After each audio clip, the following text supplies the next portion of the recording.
Good afternoon and welcome to the Demolition Daily. It's a new dawn, it's a new day, and I'm feeling good. I'm wearing the pink shirt because I'm feeling a little better about the world today. I'm also wearing a caterpillar hat that took me all the way around Japan back about this time last year, or about June last year. Just so you know, the 1925 isn't my year of birth. We'll move on. I know my son says it is, but it isn't. Before we get into today's show, I just want to say a big thank you to all those that took the time to go and have a look at the new Demolition magazine that we were talking about yesterday. It's on demolitionnews.com, free to download. There's lots in there, including a complete review of the Conexpo exhibition. So I'd certainly like you to go and have a look at that. We're still doing our giveaway of a huge back catalogue, including the Demolition magazine, back issues, a number of our books, audio downloads, videos to watch, a whole bunch of stuff. So go over to demolitionnews.com and take a look. Now, as I said earlier, I'm feeling pretty good about the world today. Woke up in a good mood, probably had a better night's sleep than I've had for a good few days. It's easy for me to say that because I work from home most of the time, so the current lockdown on sites in the UK and beyond is not affecting me too much quite yet. But just to show that there is some more positivity out there, just wanted to share something with you. I had a bit of a chat on the phone today with Neil Edwards, who is the CEO of Builders Conference, which is a market intelligence provider and also a trade association. I get together with Neil once a month, usually, to take a look at what's going on in terms of new contract awards in the UK construction market. And over the past couple of years, the figures for that, which he posts on the BC Live League table, have averaged out at around about £4 billion worth of new contract awards each month. There's been fluctuations, and there's been fluctuations as a result of things like HS2, where there was a spike, and Christmas, where there was a bit of a lull and that kind of thing. Now, I just want to give Neil a quick shout out before I give you the news. Neil's actually laid up at the moment with a very bad back. He's got a prolapsed disc in his back, and he's feeling pretty poorly. So get well soon, Neil. But while he's suffering that bad news, the news coming out of the BC Live League table was nothing short of remarkable. In the past month, the team over at the Builders Conference have gathered details of £8.2 billion worth of new contract awards. Now, bearing in mind that £4 billion per month is the norm, we're like 100% up on the average at the moment. And we're doing that at a time when the nation's in lockdown, the economy's in turmoil. It just beggars belief. Does that mean any good news? Why do I always get an itchy nose when I come on here? Does that mean good news for the demolition industry? Yes, it does, without question. Here's how the demolition works here in the UK. We live on an island where we have only a finite amount of space. So by and large, if you want to build anything new, you've got to get rid of something old in the first place, which is where obviously demolition comes in. So the fact that there's £8.2 billion worth of new construction work to be had at some point in the next 20 to 25 weeks, assuming everything boils over by then, we could be looking at really hitting the ground running. So now really is the time to be making ready, making plans for the future, making efficiencies now. I know one of our former chancellors, I think it was George Osborne, coined this phrase of fixing the roof while the sun's shining. Well, the sun isn't exactly shining at the moment, but we can certainly start fixing the roof so that when the sun comes out, we can worry about other things. I realise I'm screwing up his terminology there, but that's absolutely true. If there's that sudden influx of work just waiting to start, we should be making ready now. Now, it's a weird analogy to draw, and I forgive, try and forgive me for calling on quotes from fairly random people, but I saw a quote on Twitter yesterday from the boxer Chris Eubank Jr. Now that's the son, not the one with the monocle and the funny voice. And the point that he made was, it really hit home with me because it's something that I've kind of jumped into feet first during the COVID-19 lockdown. And he said, never again in our lifetimes will there be this much time without distractions to work on think about, read, write, draw, plan, paint, study, invent, cook, or practice everything you've always wanted to do, but you've never had the time. Now, how true is that? I know here at Demolition News Towers, or what I laughingly call Demolition News Towers, that's certainly been the case. You know, I've taken time out in the past to write books. I've taken time out to, you know, focus on producing videos and that kind of thing. But somewhere in the back of my mind, you know, I've spent several years watching a lot of YouTube and watching people doing live streams, and, you know, I'm building a big audience and really engaging with that audience. But I've never had the time to sit down and work out just how that works, you know, how you go about using the technology, how you go about getting the audience on board. But then the COVID-19 outbreak happened, and suddenly I had time. I had time to spare. We've just put, as you know, we've just put the new Demolition magazine to bed, so I had time to kill. So I went away, read up on the system that we're using. If you look up at the top, no, the other top, that top there, you look at the top of the screen, you should be seeing a logo for a company called StreamYard. They provide the platform on which we broadcast this. And yeah, okay, it took me probably about 12 hours to read up on it. I watched a lot of how-to videos on YouTube, but I came out of it the other end with a skill that I'd not had before. As a result of that, if you're listening to this live on Facebook, or if you're watching it back later on YouTube, Demolition News, on LinkedIn, or increasingly on our IGTV channel over on Instagram, none of that would have been possible if I hadn't taken that time out. Now, I realise that's easy to say. I realise it's easy for me to say, you know, go and learn a new skill because, you know, it's dead easy.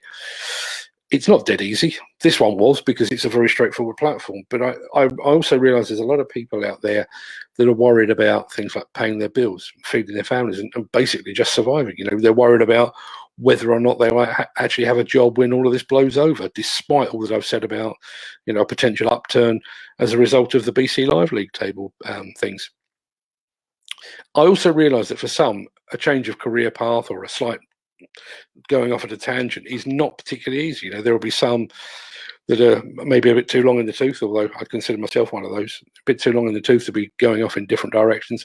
There will be those that are not maybe technologically aware, or, you know, they're not particularly internet savvy. Maybe they see themselves as followers rather than leaders. But now is the time. Now absolutely is the time. You know, there's £8 billion worth of new contract awards barreling down the path towards us. And it'll be those that have actually taken the time now to plan, to get ready, to put in place systems and solutions that will be able to take advantage of that. And there's more than that. I've written this a couple of times today, so it's kind of my word of the moment, if you like. I personally believe that the COVID-19 crisis gives the opportunity, or gives the industry rather, an opportunity to recalibrate itself. I was told years ago by one of my accountants that I spent too much time working in my business rather than on my business. It's probably still the case today. And I think that's the same within the demolition sector.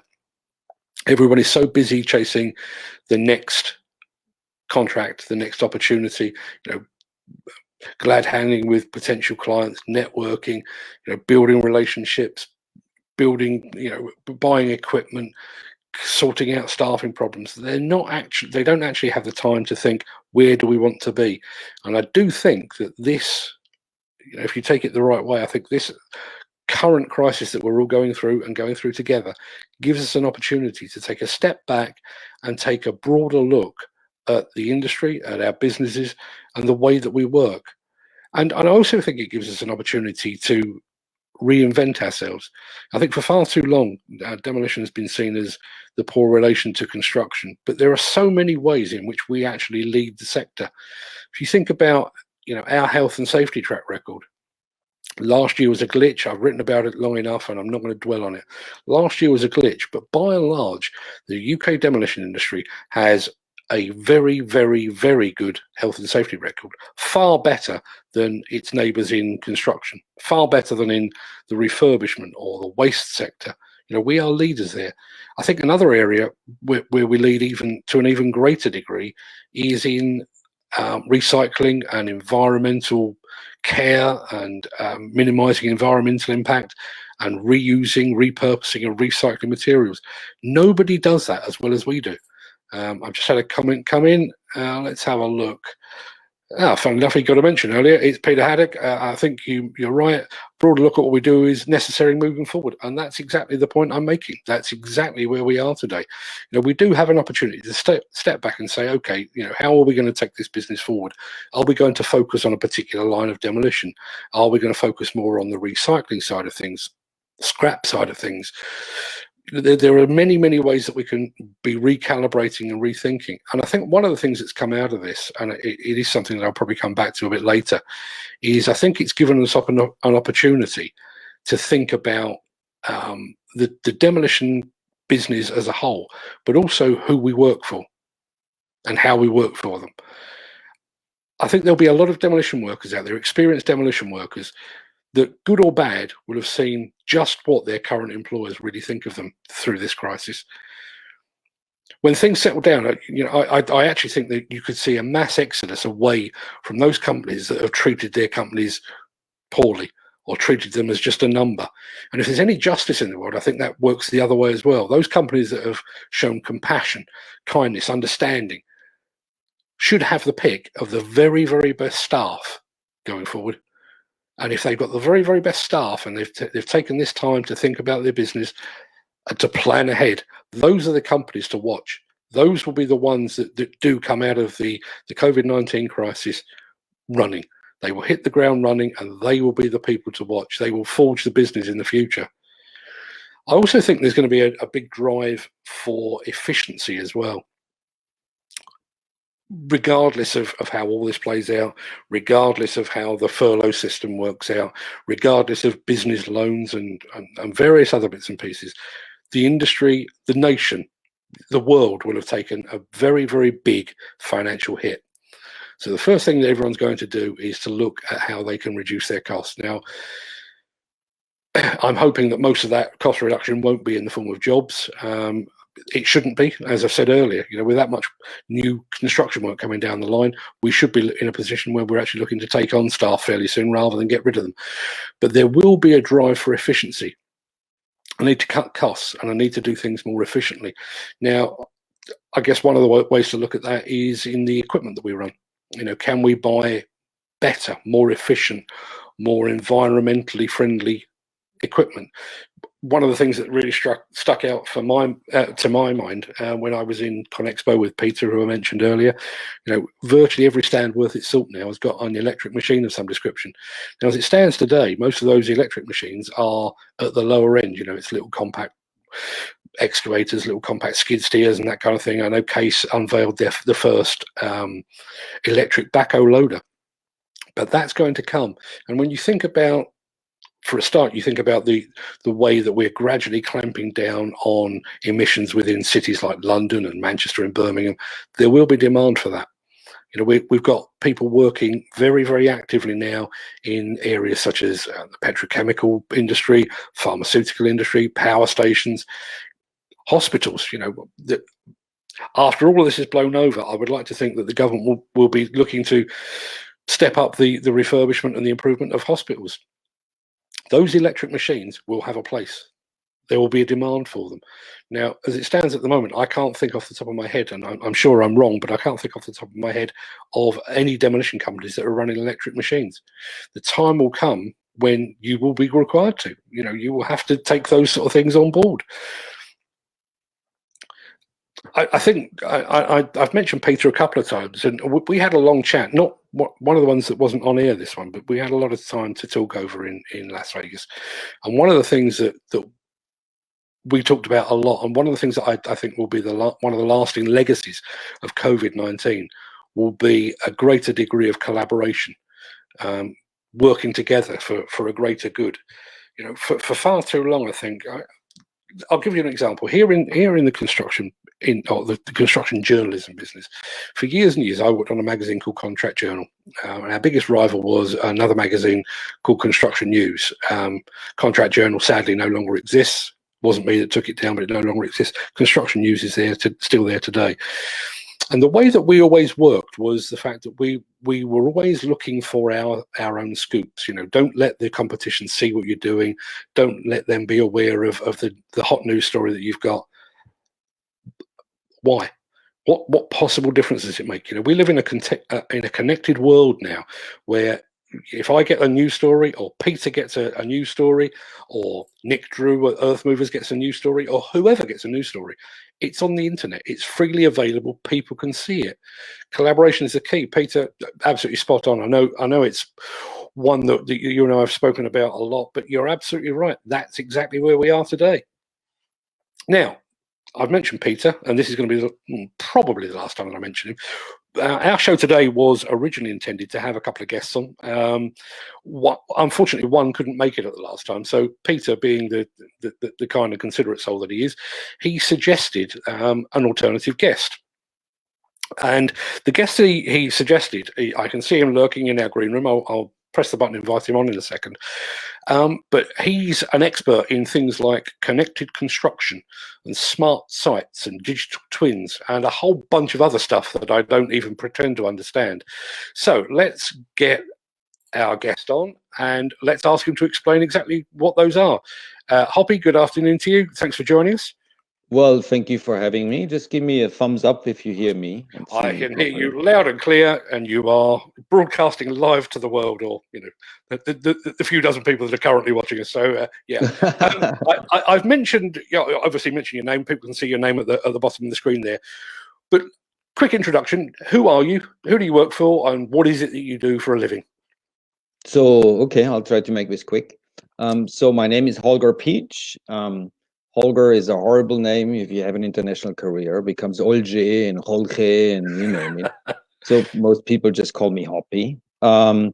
I'm the VP of Marketing Heavy Construction for a company called Hexagon, which owns a number of brands and businesses. The one that I'm in and I'm most excited about includes a brand called Leica Geosystems. Which hopefully many of you know, for surveying equipment, for machine control equipment. And so my job in this company is to define how this entire portfolio across all the brands, all the devices, all the technologies help people in heavy construction be more successful. Okay, now I'm in a slightly privileged position because I've seen a rough cut of a video interview that you did with Peter that you filmed during the ConExpo show. But there is a push here in the demolition industry for what is termed design for deconstruction. In other words, the demolition industry is pushing contractors and specifiers and architects to build structures, buildings, bridges, whatever it might be, with an eye to how it will be demolished in the future. The systems that you have in place and the way that you can gather and store and share data within Leica Geosystems facilitates that and so much more.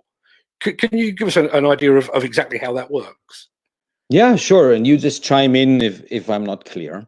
Okay. But obviously every construction of every infrastructure, right, the vertical or horizontal, starts with somebody maps out, you know, what does the current topography or the current infrastructure looks like. You create a plan. That plan then gets downloaded or given to people and machine. They execute that part. It gets communicated back. You compare what is happening compared to what was planned. And then in the end of it, you close out and say, look, here's what we did. So along that life of the construction, obviously you have lots of different devices, you have lots of different people, a lot of information flows. And so this is what we do, right? In between the surveying equipment, how you download this onto a machine, there's like a whole number of technologies we bring together collaboratively. And in demolition, that means obviously now, rather from starting where I have like a landscape or an existing road, I start from an infrastructure that already exists. And so how do we document that infrastructure, or how does that building or whatever is about to be demolished to get a new life, what does it look like? What has been put in there? What are the materials?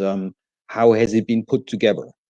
And so that means that somebody before, whenever they build what they built, if they had documented exactly what was put in which part of the building.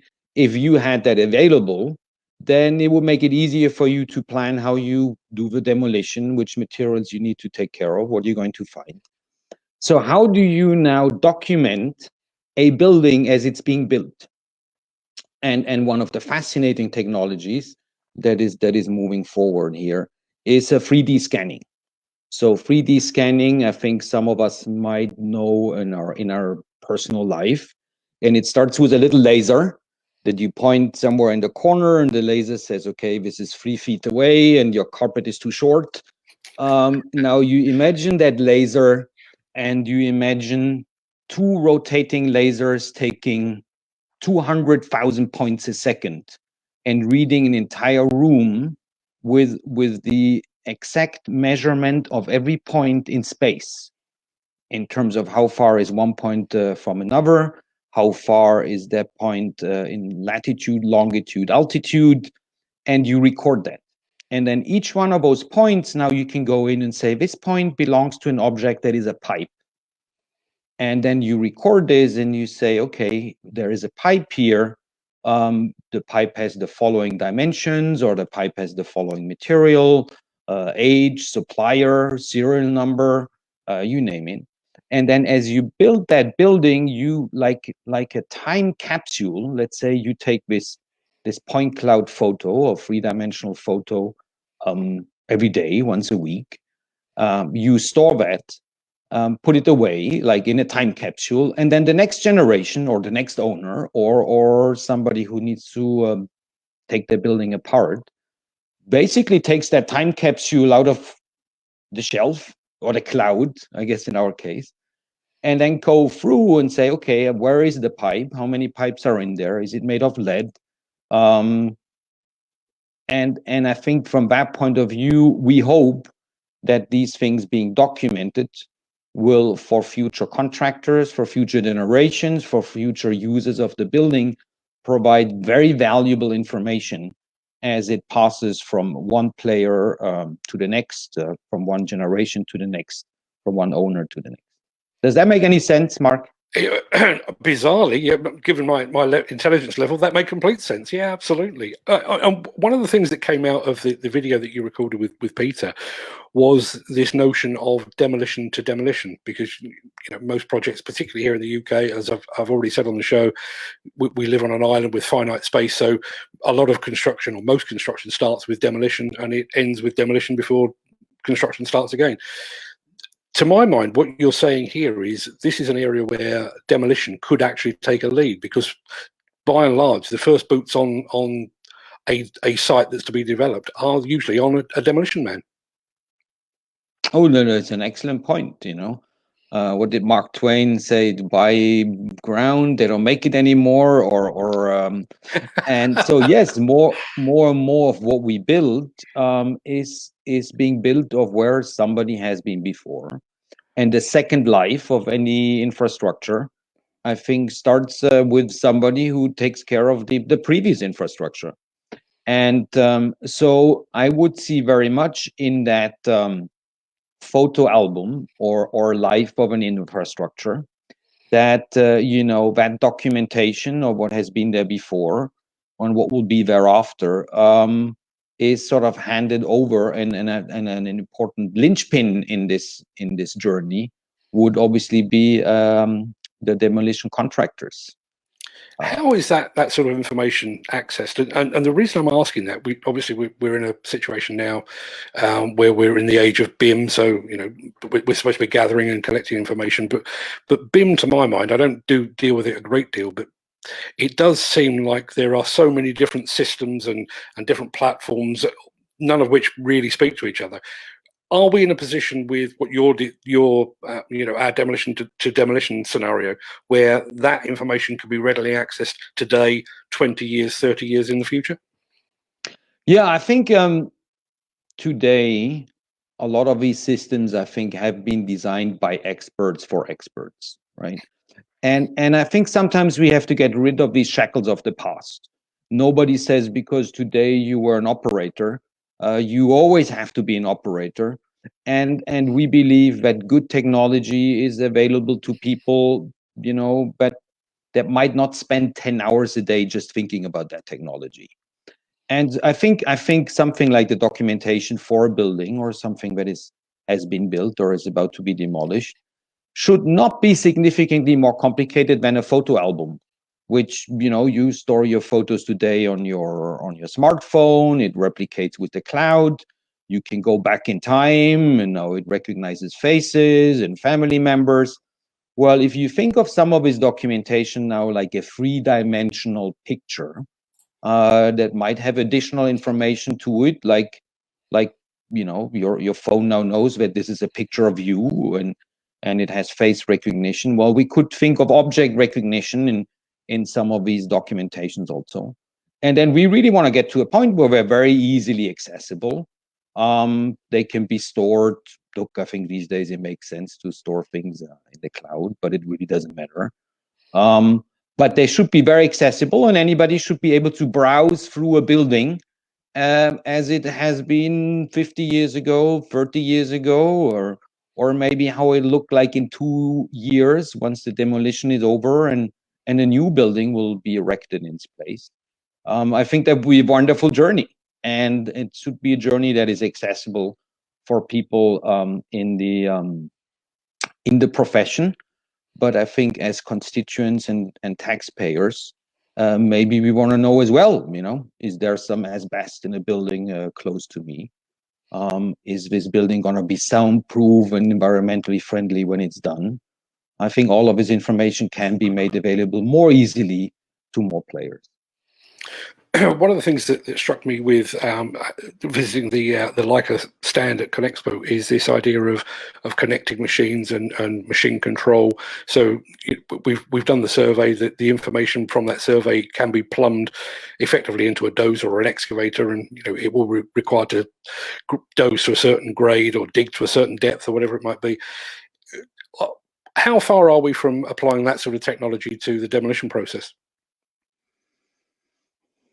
Well, I am not as much of an expert in demolition as I would like to be, but I don't see, and I apologize if I oversimplify, but if I can tell a machine, look, you are here, and here is the dimensions where I'd like you to dig or move dirt or change the physical shape of what you encounter, and here is what you encounter. If you do this on the ground or below the ground, or you go higher up and say, look, here is a pillar that you shouldn't touch, take everything else apart, but stay away from this particular structure. And the machine is aware of this, and the machine knows, but here are other elements I think we want to take down first. And you have a plan where you program where these objects are, in which sequence they're supposed to be touched, which ones shouldn't be touched. I hope that this, from a technology point of view, should be in reach, and should be available soon. Now, to a large degree, there are.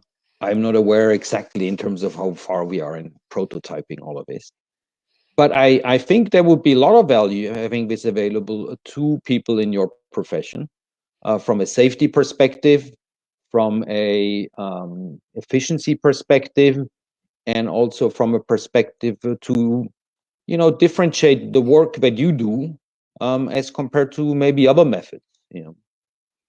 You've mentioned the word efficiency there, and before you joined us on this show, that was one of the things I was talking about. We've got a situation, obviously, with the global pandemic that we're facing at the moment. It's given everybody an opportunity to go away and think perhaps long and hard about the way that they run their business. And I think efficiency is will be one of the key drivers when we finally come out the other side of this. And this sort of technology plays a key role in that, in pushing efficiency, doesn't it? It's interesting. I thought about maybe writing a little piece in terms of what changes will happen after this crisis, right? And if we think back the last Great Recession, 2008, 2009, 2010, and some things have changed irreversibly.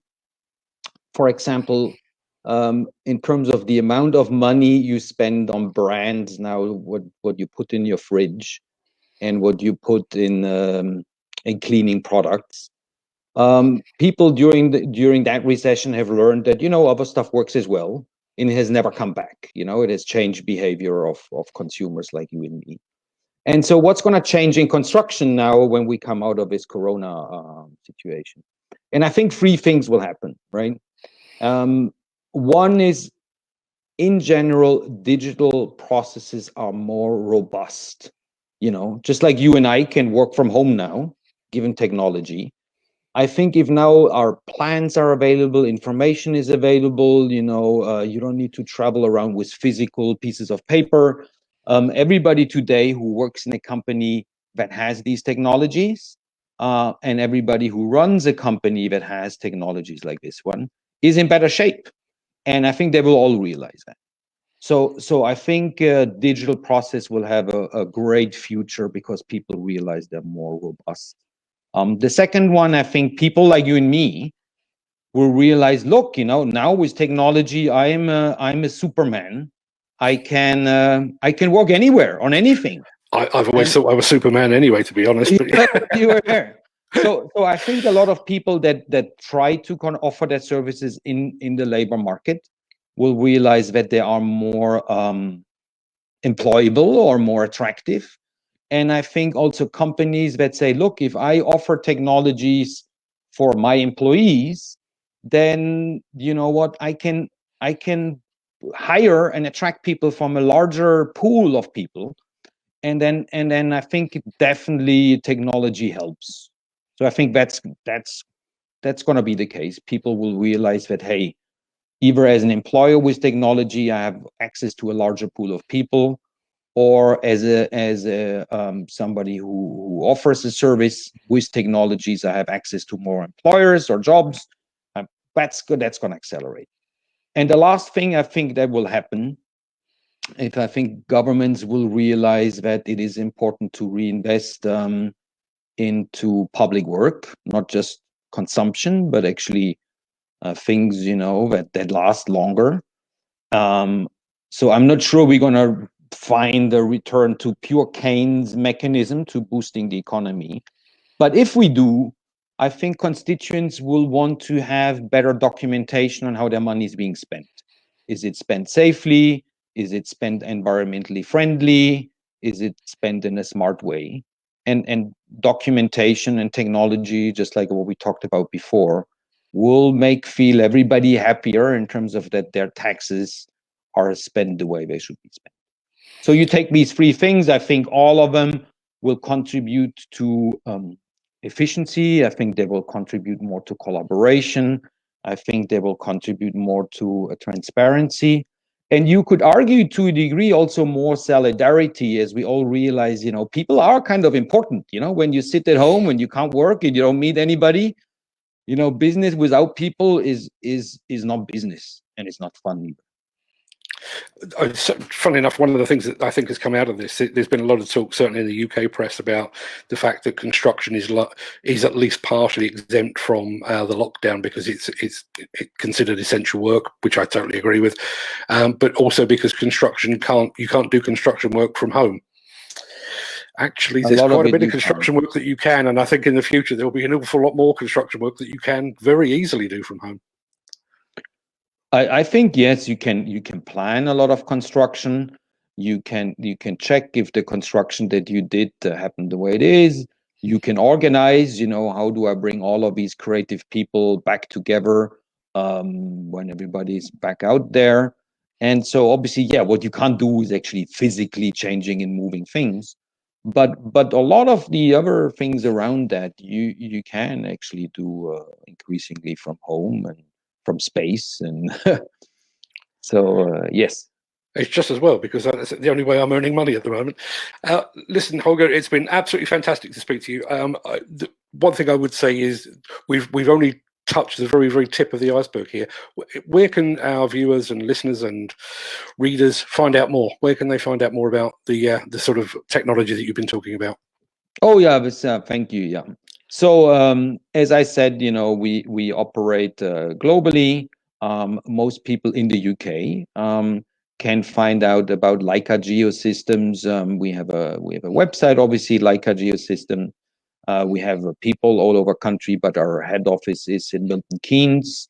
So anybody who wants to see us there in person is probably not allowed to these days, but more than welcome if somebody was there. And so, yeah, just look for Leica Geosystems. That will be a very good starting point, and anybody who is really interested in that should be able to find a lot on the internet as well. That's fantastic. Listen, I'm going to let you get back to your whatever it is you're doing today, lockdown or probably another meeting online, I would imagine. But thank you ever so much for joining us today, and thanks for taking the time out.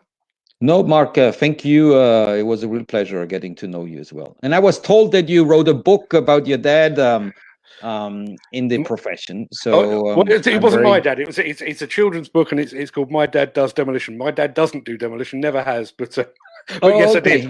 I did do that. Yeah, I have to get my hands on that. So thank you very much. I'll have a look in the archives and see if I can send you one. Maybe an electronic one, huh? That I can certainly do. Okay, well, great, Mark. Thank you so much for having us. Thanks for joining us. Take care. Okay, so I think that's probably today's show just about done. I think that was excellent value from our friend Holger, or HoPi as he's occasionally known. Some real food for thought there, and it really does echo a lot of what I said at the very start of the show. You know, we do have this opportunity, a unique opportunity, to look long and hard about how we're working today and how we might want to work in the very near future. It would be a terrible, terrible shame if we squandered the time that we've got on our hands at the moment and didn't actually take a long, hard look at what we're doing. I've spoken to a few companies in the very recent past about the fact that, you know, they've taken a conscious decision to not necessarily scale back. I think they're still working every bit as hard, but they're being more selective about who they work for and the kind of jobs that they're taking on, and that kind of thing. And I just think that's going to be the way forward. I think we're going to come out of this COVID crisis with a better understanding of what companies we would like to work for, you know, the sort of people we can collaborate with, the sort of people that share our ethos and our outlook, and those that don't.